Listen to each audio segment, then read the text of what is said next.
Hi viewers, இன்னைக்கு ஈவினிங்ல இருந்து அப்படியே வந்து டின்னர் வரைக்கும் வந்து குக்கிங் vlog வந்து பார்க்கலாம். ஈவினிங் வந்து ஃபர்ஸ்ட் டீ வச்சுட்டு அதுக்கப்புறம் வந்து ஈவினிங் ஸ்நாக்ஸா வந்து கோதுமை தோசை தான் வந்து செஞ்சிருக்கோம். கோதுமை தோசையில வந்து ரொம்ப சிம்பிள், அதுல எதுவுமே வந்து சேர்க்கல. கோதுமை மாவு, நாட்டு சக்கரை இது ரெண்டு மட்டும் தான் வந்து சேர்த்திருக்கோம். நாட்டு சக்கரை சேர்க்கும் போது தவால வந்து நல்லா ஒட்டாம வரும். அதே வந்து கொஞ்சம் வெல்லம் சேர்த்தோம்னா அதிகமா ஆயிடுச்சுனாவே வந்து அந்த தோசை வந்து அப்படியே தவாலே வந்து ஒட்டி வரும். அதுக்காக நான் மேக்சிமம் வந்து வெள்ளத்தை வந்து அவாய்ட் பண்ணிடுவேன். நாட்டு சக்கரை போட்டுதான் வந்து கோதுமை தோசை செய்வேன். டேஸ்டும் வந்து ரொம்ப நல்லா இருக்கும், செய்யறதுக்கும் ரொம்ப ஈஸியா இருக்கும். நான் எப்பவுமே தோசை தவால ஆயில் அப்ளை பண்றதுக்கு வெங்காயம் தான் வந்து எடுத்துப்பேன். எந்த வெங்காயம் வந்து ரொம்ப சின்னதா இருக்கும் அந்த வெங்காயத்தை எடுத்து கட் பண்ணிட்டு யூஸ் பண்ணிப்பேன். ஒரு நாளைக்கு மட்டும் தான் வந்து யூஸ் பண்ணுவேன். டெய்லி வந்து 2-3 நாளைக்கெல்லாம் அந்த வெங்காயம் வைக்க மாட்டேன். அப்படியே வந்து உடனே வந்து சாம்பாருக்கு எதுனா தாளிக்கும் போது வந்து கட் பண்ணி சேர்த்துருவேன். கோதுமை தோசை பாருங்க, வேற எந்த இன்கிரீடியன்ஸுமே வந்து சேர்க்கல. இது 2 மட்டும் தான் சேர்த்திருக்கேன். ஆனா வந்து சாஃப்டா வந்திருக்கு. அப்படியே வந்து கொஞ்சமா வந்து பப்பாயா இருந்துச்சு, அதையும் வந்து கட் பண்ணி வச்சுட்டு இருக்கேன். ஈவினிங் ஸ்நாக்ஸ் கோதுமை தோசை பப்பாயா எல்லாமே சாப்பிட்டு முடிச்சுட்டு அப்படியே வந்து நைட்டு டின்னர் வந்து ஸ்டார்ட் பண்ணிட்டோம். நைட்டு டின்னருக்கு வந்து இன்னைக்கு ஒயிட் ரைஸ் தான் வந்து செய்ய போறேன். அதுக்காக வந்து பொடி மாசம் அப்படியே கூட வந்து செய்யலாம் அப்படின்னு சொல்லிட்டு ஒரு 3 முட்டை தான் இருந்துச்சு.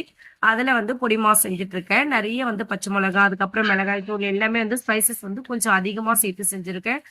இந்த மாதிரி முட்டை பொடி மாஸ்க்கு வந்து காரம் வந்து அதிகமா சேர்க்கும் போது டேஸ்ட் ரொம்பவே நல்லா இருக்கும். இந்த ஃபிஷ் வந்து நேத்தி எடுத்த ஃபிஷ் தான். அதை வந்து அதிகமா இருந்ததுனால வந்து ஃப்ரிட்ஜில் ஸ்டோர் பண்ணி வச்சுட்டு இருந்தேன். அதை தான் வந்து இன்னைக்கு ஃப்ரை பண்ண போறேன். இன்னைக்கு வந்து தக்காளி ரசம் தான் வந்து செஞ்சிருக்கேன். ஒயிட் ரைஸ்க்கு தக்காளி ரசம். வேற எந்த சாம்பாருமே வந்து இன்னைக்கு நைட் வந்து செய்யல. நாங்க சாப்பிட்றதுக்கு ஒரு 10 நிமிஷம் முன்னாடி தான் வந்து எப்பவுமே வந்து ஃபிஷ் ஃப்ரை பண்ணுவோம். ஃபிஷ் வந்து ஆறிடுச்சுன்னா வந்து கொஞ்சம் சாப்பிட்றதுக்கு நல்லா இருக்காது. அதனால வந்து ஃப்ரை பண்ண உடனே வந்து சாப்பிட்ற மாதிரி தான் வந்து எப்பவுமே செய்வோம். அதனால வந்து எப்ப சாப்பிட்றோமோ அப்பதான் வந்து ஃப்ரை பண்ணுவேன். நீங்க இந்த மாதிரி வந்து ஃப்ரை பண்ணுவீங்க, ஃப்ரை பண்ணி வச்சிடுவீங்க அப்படின்னு சொல்லிட்டு கமெண்ட் பண்ணுங்க. மதியம் வச்ச பருப்பு சாம்பார் இருக்கு, அதை வந்து கொஞ்சமா சூடு பண்ணி எடுத்துக்கலாம். எல்லாருக்குமே வந்து இன்னைக்கு ரசம் தான் வந்து வச்சிருக்கோம். அப்படி வேணாம் அப்படின்னு சொல்றவங்களுக்காக மட்டும் அந்த சாம்பார் வந்து சூடு பண்ணி வச்சிருக்கேன்.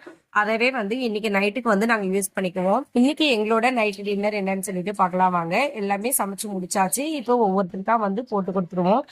நாங்க மொத்தமா எடுத்துட்டு போய் வச்சு சாப்பிடுறது இல்லை, ஏன்னா குழந்தைங்க இருக்காங்க, எல்லாமே வந்து தள்ளி விட்டுருவாங்க. அதனால வந்து கிச்சன்லயே வந்து எல்லாமே வந்து போட்டு அப்படியே வந்து கொடுத்துருவோம். இன்னைக்கு எங்களோட நைட் டின்னர் ஒயிட் ரைஸ், தக்காளி ரசம், பருப்பு பீன்ஸ் சாம்பார், கொஞ்சமா வந்து முட்டை பொடி மாஸ், ஃபிஷ் ஃப்ரை. இவ்வளவுதான் இன்னைக்கு எங்களோட நைட் டின்னர். உங்க வீட்டுல என்ன டின்னர்னு சொல்லிட்டு கமெண்ட் பண்ணுங்க.